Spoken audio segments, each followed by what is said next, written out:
qui le retient ait disparu auparavant. Et c'est le ministère du Saint-Esprit, parce que le ministère, M. Gilbert en a parlé souvent, il y a le Saint-Esprit a 7 ministères, mais dont le ministère qui retient le mal, il faut qu'il soit retiré. Et l'Église, Richard, va être retirée. On va voir, selon ce que je prétends, j'aimerais mieux pas, mais si c'est le cas, je pense fortement qu'on va voir le bouc aller agacer le bélier. On va voir la fureur du bélier. Et pour que l'Antichrist maintenant prenne place pour le 7 ans qui est à venir, il faut que l'Église soit enlevée. Ça a passé dans les médias, là. Il s'est vraiment fâché, là. Il les a parlé, là. Ça commence déjà, on voit déjà cette colère-là monter. Et il ne faut pas oublier, moi je suis convaincu qu'on est à l'aube d'une guerre majeure d'Isaïe 17 pour une autre raison. Oui, vas-y. Premièrement, ton contact a parlé des joueurs, qu'il y avait une guerre, mais il a donné des joueurs. C'était quoi ces joueurs-là qu'il a mentionnés? Il a parlé de Trump, il me semble. Que les États-Unis seraient dragués ou impliqués dans une guerre. Oui, mais c'est ça, c'est que en réalité, c'est Isaïe 17, parce que cette guerre-là va faire une chose. C'est parce que ils ont besoin, et là on a parlé du point de vue politique de l'annonce du 25, on a parlé du point de vue militaire, qu'est-ce qui peut se passer. Là, on va rentrer, ta question rentre directement dans la question monétaire. Pour qu'il y ait un changement, Richard, de devise monétaire à travers le monde, pour les gens, c'est la nouvelle ordre mondiale, c'est la nouvelle devise mondiale dont la Bible parle depuis longtemps, le nouvel ordre mondial. Actuellement, la personne parlait en disant que le marché monétaire actuel basé sur le pétrodollar est en difficulté. Puis quand on parle de pétrodollar, on parle de l'économie américaine. Américaine, parce qu'il faut comprendre que les Américains, la devise, la valeur mondiale actuellement, sur laquelle la valeur de l'argent mondial est appuyée sur le dollar américain, et le dollar américain est appuyé sur le pétrodollar. Ils avaient de l'or, mais il y a eu des articles, je me rappelle, 2010, 2011, 2009, on commençait à avoir des articles qui sortaient qu'il y avait des milliards de dollars qui étaient disparus de la Fed américaine. Puis on a aussi le même article au Canada, qui avait des millions de dollars, 300 quelques millions, il me semble, que j'avais vu, qui étaient disparus des coffres au Canada. Et ça veut dire que notre économie est basée sur du vent. Mais en tout cas, l'économie américaine est basée sur le pétrodollar. Et nous, on suit le dollar américain au Canada, c'est comme du vent, on est bon, c'est à peu près ça. Exact. Donc, comme on sait, c'est que l'économie américaine est le premier exportateur de pétrole au monde actuellement. Donc, pour tout ce qui est l'Orient, on a parlé dans la première vidéo que depuis 4-5 ans, la Russie, la Chine, plusieurs autres pays d'Europe achètent en masse de l'or sur le marché au détriment du pétrodollar. Ouais.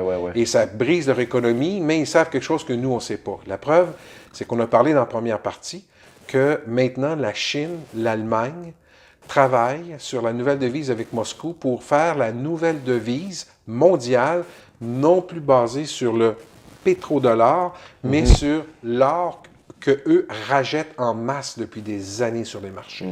Ils sont les coffres pleins d'or. Écoute, ça me donne des frissons, ce que tu dis là. Donc, ça veut dire qu'on a parlé dans la première partie, c'est officiel, on a envoyé, ils travaillent actuellement à changer cette devise-là basée sur l'or. Et on sait que si le bélier de l'Ouest est en grande fureur, c'est probablement parce que, comme tu as soulevé dans la première partie, le détroit que je me suis Le détroit d'Ormuz. Le détroit. Il est sous contrôle, Hormuz. Et là, ils ont commencé à menacer l'Iran de le bloquer. S'ils le bloquent, ça a un effet direct sur le pétrodollar, sur lequel l'économie mondiale des États-Unis est basée sur le pétrodollar. Donc, ils vont se mettre à attaquer le pétrodollar. Et moi, je pense que ça, c'est ce qui va mettre le bélier en furie. Oh oui, il n'y aura pas le choix. Ça serait, écoute, c'est pas compliqué actuellement, c'est l'Iran et des bateaux chinois qui contrôlent tout ce détroit-là. Oui. Alors, ils sont déjà présents, c'est fait. Ils ne bloquent pas nécessairement le trafic, mais du jour au lendemain, ils peuvent décider une journée, à telle date, Bloque le trafic. Fait que là, il n'y a plus de trafic. Je pense que c'est 20 ou 30 du pétrole qui va passer par là. Mais écoute, tu disais tout à l'heure, il y a quelque chose qu'ils savent quand tu nous parlais de l'or. Je veux juste te dire une petite parenthèse de même. La Bible le savait aussi, parce qu'on va parler d'une prophétie sur l'économie. Et tu vas tomber en bas de ta chaise quand je vais te dire exactement. Parce que tout ce que tu dis, mot pour mot, c'est écrit dans la Bible. Donc, on a eu de l'information, tu as eu de l'information par un contact à toi qui te dit des choses et qui correspondent à exactement ce qu'on voit dans Daniel 8. Et tout est mis en place. C'est mis en place après que tu m'aies contacté le 11 juin. Le détroit d'Ormuz n'était pas sur le contrôle le 11 juin. Le 40 jours n'était pas annoncé, la rencontre de Poutine-Trump n'était pas annoncée. Il y a plein de choses qu'il nous a dit qui sont réalisées dans les 3 à 4 semaines après. Ouais. Je veux dire juste un message important. Je sais que je l'ai dit dans mon préambule, mais les gens qui nous écoutent, ceux qui ne sont pas croyants, devenez croyants, croyez au Seigneur avec sa prophétie, parce qu'on va vous donner d'autres prophéties, comme sur l'économie. Si vous êtes capable de m'expliquer comment la Bible pouvait savoir ça des centaines, des milliers d'années avant, je veux dire, si vous êtes capable de l'expliquer, vous pouvez dire, ben Jésus n'existe pas, mais vous ne serez pas capable de l'expliquer. Je veux dire, trouvez le moyen de repentir et de mettre Jésus dans votre vie. Pour ceux qui sont déjà des frères, des sœurs, relevez votre tête, votre délivrance est proche. OK? Je te le dis, là. Il y a quelque chose qui se produit. Là. Richard, on parle justement de l'or maintenant que l'Europe essaie de... Puis on fait fi également qu'actuellement, l'Europe aussi, avec l'Allemagne, est après négocier avec Moscou pour qu'ils deviennent le nouveau protecteur militaire en laissant tomber les États-Unis. Tu sais ça. Ouais. Mais on revient sur la devise. On a parlé politiquement de l'annonce du 25, ce que ça fait pour Trump. On a parlé militairement, probablement ça va bouger le bouc, qui est la Perse, qui est l'Iran, qui va mettre en furée le bélier qui va lui rentrer dedans. Donc, Daniel 8, on parle du bouc et qu'on parle du bélier. Oui, parce que l'Iran va bouger, mais tu as parlé tout à l'heure de la Libye. Oui. La Libye, c'est un des pays qui est, de mémoire, est mentionné dans Isaïe 17. Ben, pas dans Isaïe 17, mais dans le livre d'Isaïe, dans d'autres prophéties qui vont faire partie d'Isaïe 17. Et oui, ils sont juste à côté. Bon, puis les autres vont bouger. Là. Il y a pas, fait qu'Israël n'aura pas le choix d'utiliser, selon moi, ce qu'on appelle l'option Samson. Mais, oui. Je reviens sur la valeur qui a été proclamée par le ministre des Finances de l'Allemagne qui veulent baser une monnaie sur l'or et non sur le pétrodollar. Tu avais un verset que tu me partageais qui me vient en tête, Jacques. Ben écoute, on peut-tu rentrer là-dedans puis je vais te laisser aller après oui, parce que c'est trop beau, c'est trop fort. Ben c'est parce que ce que tu me dis là, je te dis là, je suis un peu j'ai de la misère à me concentrer parce que écoutez la parole de Dieu, OK? Réal vient de vous dire que la nouvelle monnaie qui va remplacer celle-ci en très peu de temps, puis ils ont un plan de faire ça, elle va être basée sur l'or. Il vous a dit que les États-Unis, leur monnaie était basée sur le pétrodollar. Donc, ils vont attaquer le pétrodollar à partir du détroit d'Ormuz. Bon, mais écoutez bien ce que la parole de Dieu dit, et je vais vous spécifier, c'est dans les derniers jours, c'est écrit noir sur blanc. À vous maintenant, riches, pleurez, poussant des cris à cause des misères qui viennent sur vous. Vos richesses sont pourries et vos vêtements sont rongés par les vers. Votre or et votre argent rouillent. Votre or et votre argent rouillent. Votre devise basée sur l'or, ça rouille. Ça rouille. OK. Ça ne tiendra pas devant. Écoute bien, ça mentionne l'or. Ah oui. Justement, la nouvelle monnaie, la monnaie qui va nous amener dans les tribulations, qui va régner vos vies, est basée sur l'or. C'est pas de l'or que vous avez dans vos poches, c'est de l'or qu'ils ont dans leurs poches en passant. OK? Et le rouille sera un témoignage contre vous et dévorera votre chair comme le feu. Vous avez amassé des trésors dans les derniers jours. Wow. OK? C'est écrit noir sur blanc. Voici le salaire des ouvriers qui ont moissonné vos champs et duquel ils ont été frustrés par vous. Ils crient, et ils crient ceux qui ont moissonné, et les cris des moissonneurs sont parvenus jusqu'aux oreilles du Seigneur. OK? Donc, vous avez reçu les délices sur la terre, vous vous êtes livrés à la volupté, vous vous êtes rassasiés vos cœurs comme en un jour de sacrifice. Tu parles d'une guerre. Combien tu penses qu'il va y avoir de monde qui vont mourir dans la guerre d'Isaïe 17 en peut-être une semaine, qu'elle va durer? La Bible ne parle pas d'un tiers. Bien, le tiers je pense que ça va être moins que ça, mais moi, j'estime qu'il va y avoir au moins plusieurs millions, peut-être 20-30 millions de personnes qui vont périr là-dedans. Évidemment, c'est sûr. Est-ce que c'est assez pour faire tomber les marchés boursiers? Tout de suite, ne serait-ce qu'une bombe nucléaire tombe sur la planète, c'est assez pour détruire c'est assez pour arrêter le marché. Bien, je t'annonce que selon moi, il y en a plus qu'une. Ben, ça va se faire dans le même laps de temps. Mais déjà, juste une, c'est l'annonce de la guerre, c'est la guerre numéro 3 qui appelle, la Troisième Guerre mondiale. Déjà, une bombe nucléaire annonce ça déstabilise immédiatement tous les marchés mondiaux. Ben, écoute, effectivement. Puis, ici, la Bible a prophétisé une devise sur l'or, que c'est pourri. Il avertit les hommes riches de ce monde. Il leur dit, voilà, je viens en témoignage, que le cri des moissonneurs, ceux que vous avez fourvoyés, parviennent à mes oreilles. Ça veut dire que les gens, imagine-toi, les gens qui m'écoutent, là, il y en a peut-être que vous êtes quand même bien nantis, vous avez une maison de demeure qui est payée, etc. Vous vivez quand même assez bien. Imaginez-vous du jour au lendemain qu'on vous dit, on réhypothèque tout ce que tu as, puis la monnaie que tu avais maintenant, c'est 5 cents dans la pièce ou 20 cents dans la pièce, 20 %. Tu dois travailler 5 fois plus pour rembourser la même chose. En fait, tu travailles pour nous maintenant. Ouais. On est socialistes. Est-ce que vous allez crier au cieux? Est-ce que vous allez être frustré? Je pense que oui. Absolument. Bien, c'est ça. C'est le système qui vient. Et écoutez bien, pour ceux qui relèvent la tête et leur délivrance, verset 7, immédiatement après. Usez donc de patience, frères, donc c'est l'Église, OK, jusqu'à la venue du Seigneur. Voici, le Seigneur attend le fruit précieux de la terre, prenant patience à son égard jusqu'à ce qu'il reçoive la pluie de la dernière saison. Donc, wow, je veux dire, c'est l'enlèvement. Il y a des éléments là-dedans. C'est une crise économique dans les derniers jours, un système économique basé sur l'or, puis voilà l'enlèvement qui arrive. Et ça prend pour ça Daniel 8 que tu as très bien... Tu l'as vu. Ouais. J'ai passé à travers la Bible souvent, mais ça m'a tellement échappé. Quand tu as apporté ça, c'est quelque chose d'important parce que c'est vraiment relié à Ésaïe 17. J'étais toujours entre deux, savoir est-ce qu'on va voir Ésaïe 17 ou pas. Maintenant, je le sais qu'on va le voir. Il n'y aura pas le choix parce que, comme tu l'as mentionné, la faction de pays qui ne font pas partie de l'entente à plusieurs, oui. Ils vont se mettre en branle. Quand l'Iran va attaquer, ils ont un plan. La Libye, c'est un des pays. Écoute, ils vont se mettre en branle, puis on sait que Israël, ils ont maintenant ce qu'on appelle l'option Samson. Oui. Qu'est-ce que c'est que cette option-là? C'est que c'est un décret gouvernemental. Ils n'ont pas besoin de demander au président, c'est automatique. C'est aussitôt que plusieurs pays d'alentour attaquent, comme ils se sont fait faire dans le passé. Là, plusieurs pays, sans crier gare, attaquent Israël en groupe, 4-5 pays, exemple, arabes, peu importe.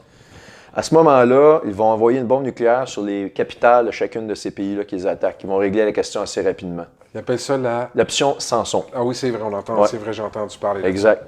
Et quand on regarde la petite apocalypse d'Ésaïe 17, il y a des prophéties qui englobent Ésaïe 17 qu'on retrouve dans Jérémie. On dit tout le temps Ésaïe 17, mais il y a d'autres pays qui vont être attaqués, comme je l'ai dit. Mais quand on regarde ça, on s'est dit, ben ça correspond à l'option Samson. Okay? C'est plusieurs bombes nucléaires. Donc, Richard, on voit sous nos yeux, en 1948, la première trompette sonne, qui est l'horloge de Dieu, qui dit le temps de la dispensation de la grâce est commencé. Oui. Le début et la fin est déjà annoncé par les Juifs, ainsi que toutes les prophéties reliées dans le temps de 70 ans d'une génération. Donc, les Juifs, sans savoir, Dieu nous a dit à nous, l'Église, regardez les Juifs, ils sonnent de la trompette pour vous avertir de ce qui est à venir. Oui. Et l'Église, vous sonnez de la trompette pour dire à tous ceux qui ne sont pas croyants, s'il vous plaît, rencontrez Dieu personnellement, ayez la vie éternelle en donnant votre vie à Dieu parce que vous allez plier bagage, vous allez changer de monde. Oui. Et ça va se produire à la fin de la dispensation, à la fin des 70 ans. Puis à la fin, vous allez voir des guerres, des bruits de guerre, une entente à plusieurs. Richard, c'est ce qu'on ne voit pas actuellement sous nos yeux. Et il faut se réveiller, on est rendu là. Ben... Et toi, que tu nous parles de Daniel 8, qui est le bouc qui fait ce qu'il veut, que la Bible dit c'est la Perse qui est représentée par l'Iran. Quoi de plus clair? Écoute, Daniel 8, c'est pas compliqué. Quand je lis Daniel 8, quand j'analyse les données que ton contact t'a données, il te parle d'une guerre puis d'un nouveau système économique. Là, je viens de vous lire Jacques 5. C'est incroyable. Dans Daniel 8, c'est justement les États-Unis, grosse guerre. Tout à coup, la grande corne qui est les États-Unis est brisée. On parle de la destruction des États-Unis, qui est remplacée par 4 royaumes. Mais pour que puis de ces 4 royaumes-là, de ces 4 cornes, va émerger une corne, et c'est la corne qui parle, c'est la corne qui va jusqu'à l'armée des cieux, que la Bible nous dit. Oui, parce que l'armée des cieux, on le voit dans l'Apocalypse 12, Satan est précipité sur terre avec ses armées. C'est les armées célestes. C'est pas les anges de Dieu qui vont descendre sur terre. Pas du tout. Au début, c'est vraiment les anges, ça nous dit qu'ils ont combattu les anges de Satan contre les anges de Dieu et que Michael était plus fort. C'est pas les anges de Satan qui étaient les plus forts et ils n'ont plus trouvé aucun autre endroit pour aller que sur Terre. Fait qu'ils vont être précipités sur Terre. Alors écoute, Richard, on va rapidement dans la deuxième hypothèse qui est fort simple. Si c'est délayé, qu'est-ce qui se passe? Bien, ça ne change rien. Je vais vous expliquer pourquoi. Oui, j'attends ça. Parce que ça ne change absolument rien. Si Trump délaie ce rapport-là, c'est parce qu'il y a une guerre qui va être en place. Et s'il le délaie, c'est parce qu'il n'y aura plus de mi-mandat aux États-Unis, de présidence, il va être reporté. Alors, s'il le délaie, c'est parce qu'actuellement, ils sont en position, parce qu'il y a une guerre qui va se déclarer. OK, ce que tu es en train de me dire, c'est que si jamais Trump, il dit, moi, il voit, parce qu'il n'est pas stupide, Trump, hein, il voit les mouvements de troupes, là. Mais oui. Il peut décider de la repousser. Oui. Et il sait qu'il va y avoir une guerre. Fait que tout ce qu'il a à faire, c'est qu'il rentre en guerre, puis par décret présidentiel, il garde le pouvoir. Il n'y a plus de mi-mandat. Il n'y a plus de mi-mandat, il n'y a plus rien, il y a le pouvoir absolu. Ça m'amène à une condition que les Illuminati ne veulent pas laisser aller cet homme-là. De Deep State, l'État profond, ils veulent l'éliminer d'une façon ou d'une autre. Ils n'ont pas intérêt. Est-ce que tu es d'accord qu'ils n'ont pas intérêt de le laisser aller? Bien, le Deep State a intérêt à négocier comme notre ami, l'ancien secrétaire John Kerry, qui est allé voir l'Iran, puis ça a gagné la semaine passée. Ils ont tout intérêt à leur dire, faites pas la guerre à Trump, parce que si vous déclenchez la guerre après l'annonce, il va être en mesure de repousser les présidentielles. Il va faire ce qu'il veut. Exactement, tandis que s'il laisse faire son annonce, ben oui. Et après ça, il y a une guerre de même, ils vont y mettre tout sur le dos. Hey, c'est à cause de lui. D'ailleurs, dans les médias, on nous dit déjà, Trump, ben, vous savez, dans les médias, qu'est-ce qu'on dit sur Trump? Mais là, on dit que la situation était déjà difficile, étendue au Moyen-Orient, et que Trump n'arrête pas de mettre l'huile sur le feu. Mais imaginez-vous, c'est les médias comme TVA, tu sais, j'écoute ça, puis je me dis, écoute, c'est incroyable qu'on nous garoche n'importe quelle cochonnerie comme ça, parce que c'est l'économie nord-américaine de l'Ouest au complet qui est basée sur le pétrodollar, dont nous, le Canada, on est là-dedans. Puis là, il va laisser... On le reproche d'aller défendre l'économie de l'Amérique du Nord. Non, mais les gens veulent perdre tout leur niveau de vie.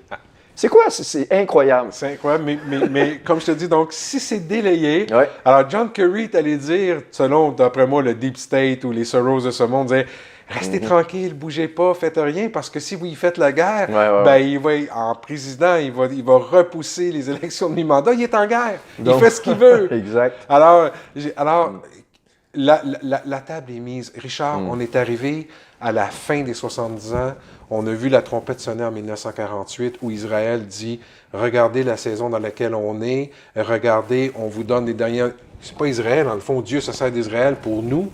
Regardez la trompette qui sonne, qui nous avertit de tous les éléments qui sont à accomplir pour la fin. On arrive à la fin. Oui. Et il y a un élément qui est important, Richard, dans tout ceci, c'est que, mesdames, messieurs, préparez-vous parce que notre délivrance, elle est proche. On fait fi de toutes les informations qu'on a de la Washington Institute qui prétend que la guerre, entre guillemets, d'Ésaïe totale, Ésaïe 38, pourrait se produire au mai 2019. Ézéchiel 38, oui. Ézéchiel 38, excusez-moi. Tu as le document, on pourra le produire plus tard à la fin de la vidéo, mais qui Washington Institute qui dit que c'est quand même 27 pages, mais quand ils ne voient pas comment il ne peut pas avoir une guerre totale nucléaire en mai 2018, je prends ça avec un... 2019. Ouais. Je prends ça avec un grain de sel, mais c'est quand même le Washington Institute. La guerre d'Ézéchiel 38 va arriver après... Mais il faut qu'elle soit rapide après Ésaïe 17. Parce ça peut être ça peut être quelques mois, peut-être, je ne sais pas. Ou... Mais s'il y a un crash financier, il faut que l'Antichrist mette en place un système financier rapidement. Il ne peut pas attendre 2 ans après. Ben non, les gens, ils sont plus capables de fonctionner. Ils sont plus capables de fonctionner. Et écoute, l'Iran, actuellement, les gens achetaient une pinte de lait pour $1.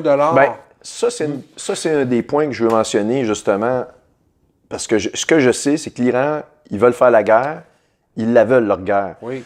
Et économiquement, s'ils attendent, je pense, c'est 6 mois, 1 an, ils vont tomber. 6 mois, Richard, 6 mois, pas 1 an, je pense que c'est 6 mois. Bon, ben c'est ça. Donc, ça vient de mettre encore plus de crédibilité à tout ce qu'on vous dit. Mais si vous croyez dans la parole de Dieu qui vous dit qu'Ésaïe 17 se produit dans le temps de l'année qui correspond à notre calendrier à nous, d'octobre et novembre, est-ce que c'est cette année ou l'année prochaine?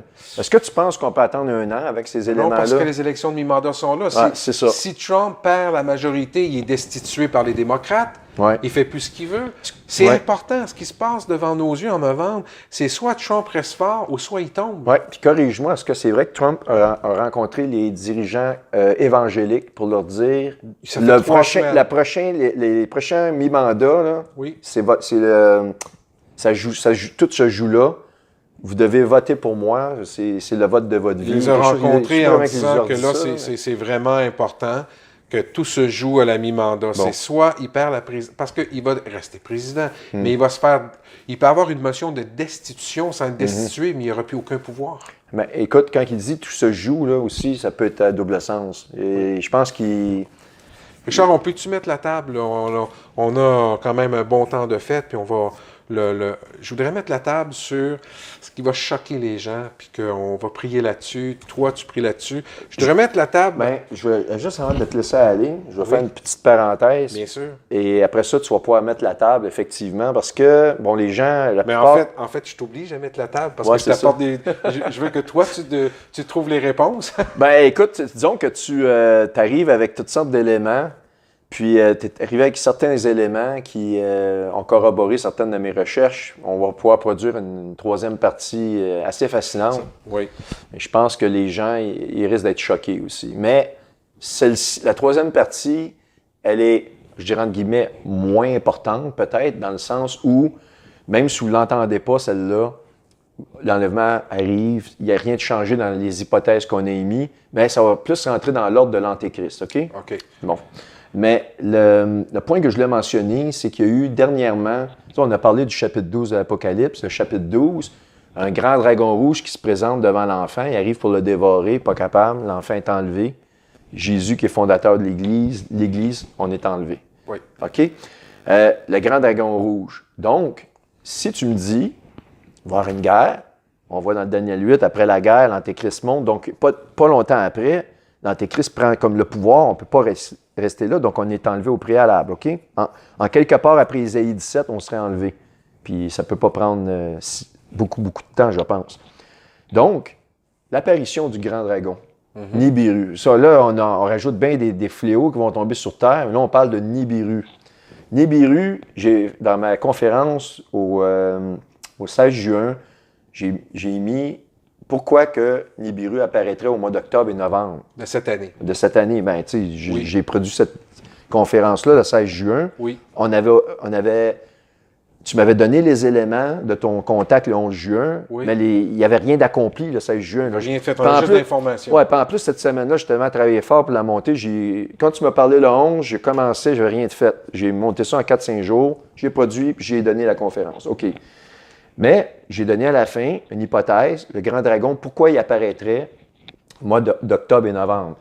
Eh bien, et j'ai dit que le grand dragon, lorsqu'il arrive, il arrive manger l'enfant est enlevé. Ça correspond exactement au fait que, au moment de l'enlèvement, que ce grand dragon-là arriverait, mais ça me donne encore les mêmes dates, les mêmes temps que Isaïe 17, octobre-novembre. Ça, je n'avais pas vu ça. Je n'avais pas remarqué dans Isaïe 17. C'est récemment que j'ai remarqué, en fait, c'est la semaine passée que j'ai remarqué Isaïe 17. Ben oui, ça parle de récolte d'olives, des récoltes très faibles d'olives. Puis là, j'ai regardé les récoltes d'olives octobre-novembre. Donc, on a des éléments qui corroborent que la période d'année d'octobre-novembre, c'est une période très, très chaude, prophétiquement parlant. Wow. C'est juste de savoir quelle année. Mais moi, je pense que oui, parce qu'elle va apparaître au monde. Elle va apparaître, le grand dragon apparaît, mais les fléaux de ce grand dragon-là peuvent arriver dans 6 mois. Donc, la guerre d'Isaïe 17 peut se faire. C'est juste cet élément-là que je voulais apporter parce que je trouve ça trop extraordinaire. Alors, puis là, je vais te laisser mettre la table pour la troisième partie. Je pense que tu as vraiment hâte que je te laisse parler un peu. Non, pas du tout. Écoute, écoute, c'est très intéressant quand tu parles de ça. C'est des choses qui sont intéressantes. Écoute, tu sais qu'il y a des observatoires qui ont été fermés. Il y en a 6. Oui, on a entendu ça. Là. Oui. Et moi, j'ai vu des vidéos de produits de ces observatoires-là avant la fermeture. Et selon moi, on assiste à des quantités de débris spatiaux, des comètes qui viennent toutes du même côté du Soleil, qui semblent converger d'un point d'origine. OK? Oui. Et ils ont fermé les observatoires. Moi, je pense que ça correspondrait à justement la proximité de Nibiru. Wow. Et ils ont fermé ça. Et il y aurait aussi une tache solaire qui serait visible et dans laquelle il y aurait une connexion. Et selon un insider, je ne peux pas vous confirmer ni infirmer les informations que je vous donne là. Mais c'est parce qu'il y a des prophéties là-dessus. Je vais juste vous glisser ce mot-là rapidement. Cet insider-là, c'est un insider de la DARPA, a mentionné qu'ils ont une technologie actuellement, c'est ARP, pour ceux qui connaissent ARP, c'est le projet ARP. Ils sont capables de se tuner, de se synchroniser, d'aller se connecter sur le soleil pour contrôler l'activité solaire. Imaginez-vous. Cette technologie-là de HARP vient de... c'est un électricien qui avait fabriqué ça, ces brevets-là. Le nom m'échappe. Tesla, merci beaucoup. Tesla avait déclaré qu'il pouvait atteindre le soleil, contrôler le soleil avec cette technologie-là, je parle dans ces années-là, et même détruire la Terre. Et moi, si on regarde dans le livre de Colburn, ça nous dit que les plus braves du monde, quand Nibiru, quand le destructeur s'approche, et ça, je pourrais vous sortir des textes exactement, mais c'est dans le manuscrit, mais je ne peux pas me rappeler exactement où, mais ce que je peux vous dire avec assurance, ça nous dit que les plus braves de ces temps-là vont vouloir, ils appellent ça des chevaliers ou des combattants, vont vouloir aller attaquer le destructeur pour protéger la Terre, mais ils vont être brisés. Moi, je pense qu'ils sont en train de se connecter. Il y aurait une connexion, parce que c'est un trou noir complètement différent des autres. Et il y a même des observateurs qui font de la photographie. J'ai entendu ça dans l'émission de Stuart Bess hier. Des gens qui font de la photographie depuis des années du Soleil. Ils ont vu quelque chose qui... La forme du Soleil n'est pas normale. Il y a quelque chose qui se produit. Ça, c'est arrivé depuis les derniers 10 jours. OK? Ce qui m'amène à vous dire qu'ils sont peut-être en train de faire ça pour contrôler le Soleil, pour empêcher le kill shot que Nibiru va produire. En fait, c'est la production d'une mini-nova que j'ai déjà expliqué et qui est prophétisée d'ailleurs dans le livre d'Ésaïe. Le livre d'Ésaïe nous dit que la lumière du soleil va avoir 7 fois sa luminosité et la lune 7 fois sa luminosité. Alors donc, ça, c'est une mini-nova. Et cette mini-nova-là, s'ils veulent l'empêcher, ils peuvent essayer de se connecter avec le projet HARP, mais ils vont faillir. Ça ne fonctionnera pas, il y a une prophétie là-dedans. Et le livre de Colburn nous dit qu'ils vont essayer de faire quelque chose, mais ils vont être brisés. C'est assez incroyable. Et je pense que nous assistons effectivement à l'approche de Nibiru. Je pense que c'est très possible. Et ça correspond... Pour les gens qui nous écoutent, Nibiru ne frappera pas la Terre. Non, pas physiquement, non. Elle va passer relativement proche de la Terre, ce qui va provoquer va déclencher plusieurs prophéties. Ce qui va créer le plus grand des chaos, c'est l'interaction entre le Nibiru et le Soleil. C'est une interaction électrique. Okay. Et il va y avoir un transfert d'énergie plasmique de notre Soleil vers Nibiru, qui est une plus petite étoile. Okay? Et ça va faire enfler le Soleil. Et selon ce qu'on avait vu, j'ai parlé d'un cercle céréalier à Avebury en 2008, et on voit qu'il va s'enfler jusqu'à l'orbite de Vénus. Et c'est pour ça que quand la Bible nous dit qu'il va avoir 7 fois sa luminosité, vous ne pourrez pas survivre. Tout va brûler. Et la Bible nous dit dans les livres d'Apocalypse que le tiers des arbres vont brûler. Mais c'est parce qu'il ça va être un événement qui est assez rapide. Et ça va être provoqué par la présence de Nibiru, qui, selon ce qui se passe actuellement, pourrait expliquer pourquoi ils ferment les observatoires, pourquoi avoir de nouvelles. En fait, c'est pas moi qui le dis, c'est la science, la NASA, etc. Les mini-novas se produisent dans le cosmos. Il y en a plusieurs. Il y a Alpha du Centaure qui a eu une mini-nova. Il y en a plusieurs mini-novas qui se sont produits de notre ère vivante, de nos ères modernes qu'on peut observer avec des télescopes, OK? Oui. Mais une mini-nova se produit lorsqu'il y a un système à double ou triple étoile et lorsque les deux, il y a mettons, un orbite excentrique, lorsque les deux étoiles arrivent à leur milieu de proximité. À ce moment-là, il y a un échange plasmique et c'est là que la plus grande étoile fait comme une explosion, si tu veux. Je comprends. Mais c'est momentané.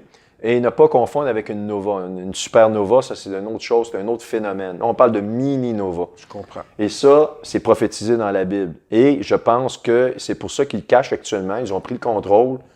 Il y a des choses qu'ils ne veulent pas qu'on voit.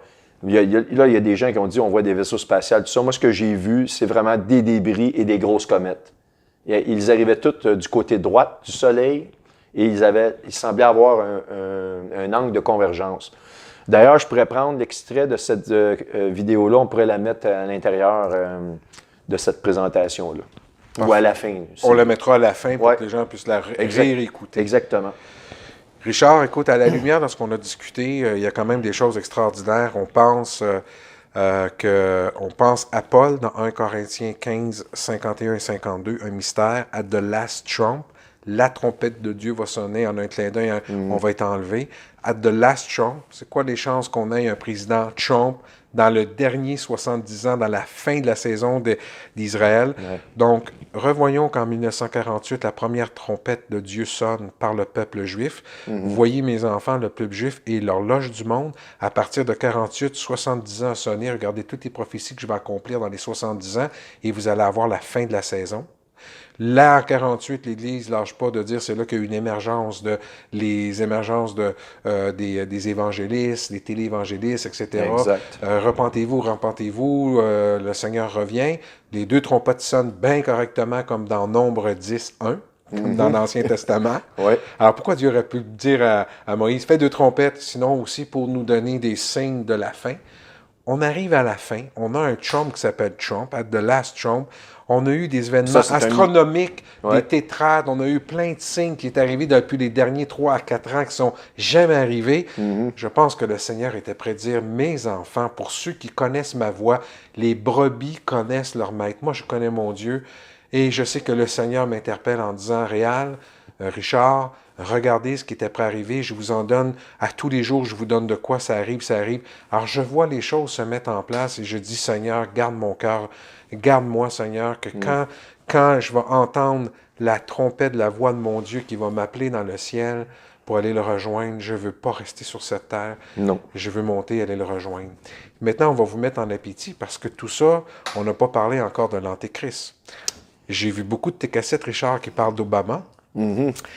J'ai aussi une petite intrusion pour te donner aussi Jared Kushner, parce que si jamais M. Trump n'est plus là, qui de mieux que son gendre qui est juif pour pouvoir venir confirmer une entente qui a déjà l'oreille et l'appui de tous les rois qui ont signé cette entente à cause de lui. Effectivement. Mais on va se mettre en appétit pour dire qu'en tantôt, ça va choquer les gens. Non pas ça va les choquer, ça va mettre un baume, ça va mettre un éclairage peut-être nouvelle dans leur vie. Et surtout, ça va les motiver de ne pas rester ici parce que c'est horrible. Alors, c'est vraiment... on va parler de c'est quelque l'Antéchrist parce Ouais, que ouais. le Seigneur nous donne des signes de l'Antéchrist, mais on va les approcher d'une façon complètement différente de ce qu'on a entendu parler depuis des années, parce que la connaissance a augmenté, les éléments ont augmenté.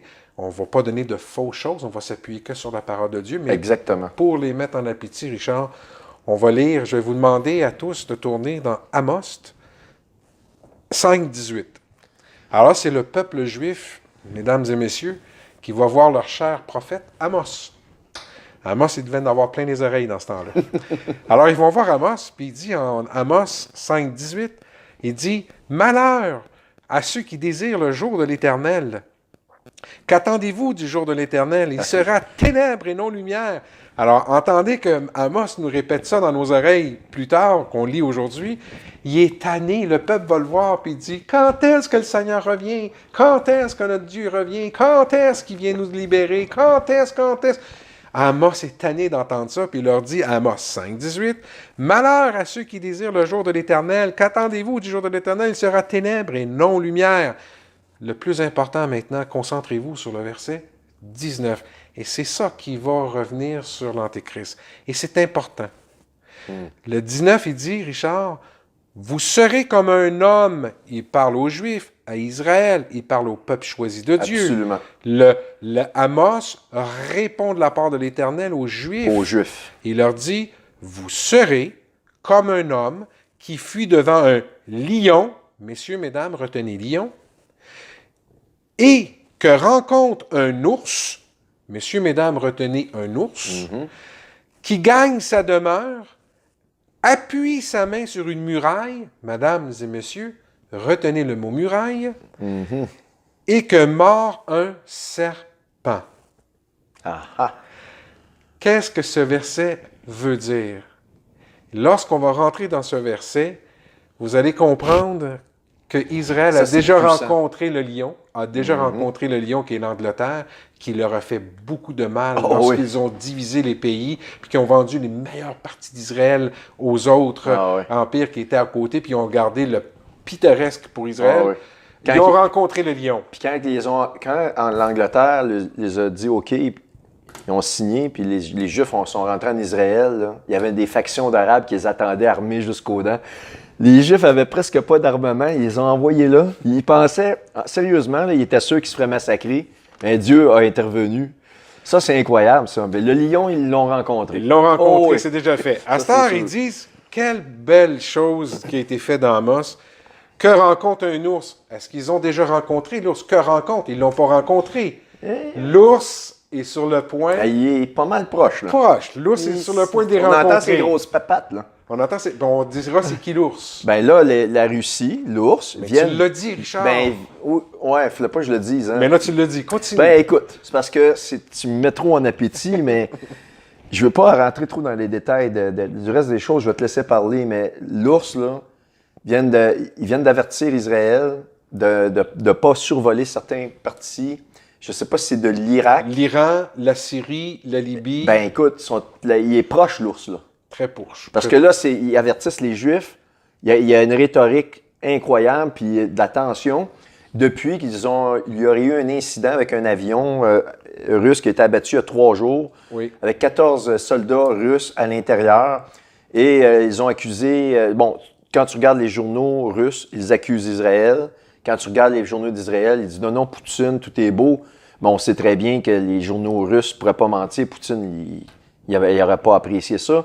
Et on voit actuellement dans les agissements des Russes qu'ils critiquent fortement Israël. Alors, je te laisse aller. Alors voilà, donc on dit que L'ours est là. il a déjà rencontré le lion.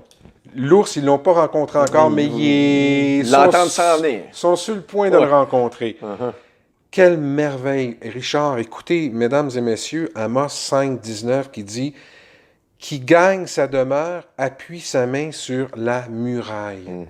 Richard, en l'an 70, Titus a démoli à feu et à sac, il ne restait plus une pierre sur une pierre du temple. On est-tu d'accord? Absolument.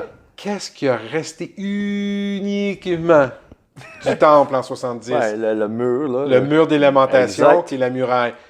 Dieu, des milliers d'années d'avant, dit Il à savait Amos, qu'il resterait là. lui, il ne comprenait pas ce qu'elle allait se passer. Il disait, je vais dire la muraille parce que j'ai entendu Dieu me dire la muraille, Dieu dire que la main va être sur la muraille. Exact. Mesdames et messieurs, en 2018, en septembre, qu'est-ce que les Juifs font? Le seul élément qui reste, c'est la muraille, le mur des lamentations. Et Amos, il dit, ils vont mettre la main sur la muraille. C'est ce qu'ils font, c'est la seule chose qui leur reste. Et attendez, ils leur disent, et que mord un serpent. Alors, Richard, pour terminer là-dessus, on va emmener les gens dans Genèse 49, 16. Dan, c'est quoi pour toi? Dan, c'est une des tribus pas très gentilles. C'est la pire de toutes les tribus qu'il y a eu en Israël. On va l'appeler, je l'appelle personnellement la 13e tribu d'Israël. Exactement. Donc, allons-y. Mesdames et messieurs, Genèse 49, 16. Dan jugera son peuple comme l'une des tribus d'Israël. Dan, attention, 16, je répète, 16, Genèse 49, 16. Dan jugera son peuple comme l'un des tribus d'Israël. Donc, ça veut dire que potentiellement, il faut que l'Antéchrist soit un Juif. Parce que la Bible dit dans Amos qu'ils vont rencontrer et appuyer, qui gagne sa demeure, qui est appuyé la main sur la muraille, mais que mord un serpent. Donc, dans Genèse 49, 16, Dan jugera son peuple comme l'un des tribus d'Israël. Alors, il est potentiellement juif, il faut qu'il soit juif, mais dans 17, ça dit, Dan sera un serpent sur le chemin, une vipère, sur le sentier, mordant les talons du cheval pour que le chevalier tombe à la renverse. Est-ce qu'il pourrait être un fils de Satan avec une semence plutôt qu'un juif? À suivre. À suivre. Et, écoute, je te remercie pour m'avoir aidé à produire cette émission. On va appeler ça, c'est pas une émission de radio, mais cette production, cet enregistrement. Puis, écoutez, on remercie ceux qui écoutent ces chapitres-là. Et si vous avez la possibilité de les transmettre, de les retransmettre, de faire des copies de cette information-là et de la donner à des gens qui sont croyants ou non croyants, eh bien, faites-le parce que je pense que c'est drôle, hein? Je vais revenir au même verset quand le Seigneur, il dit, dans le livre de Jean, il dit « Il faut que je fasse les œuvres de mon Père, tandis qu'il fait jour, car la nuit, nul homme ne peut travailler. » Et hier, on a voulu enregistrer ces informations-là. On a eu énormément. On a travaillé 2 heures, 3 heures. On a fait 12 minutes de valable. Il fallait tout reprendre. Il fallait tout reprendre. Puis c'est drôle parce que quand j'ai annoncé ça, j'ai fait un petit message. C'est le verset qui m'est venu à l'esprit. Et aussitôt que j'ai voulu le mettre sur mon réseau YouTube, eh bien, mon réseau était bloqué.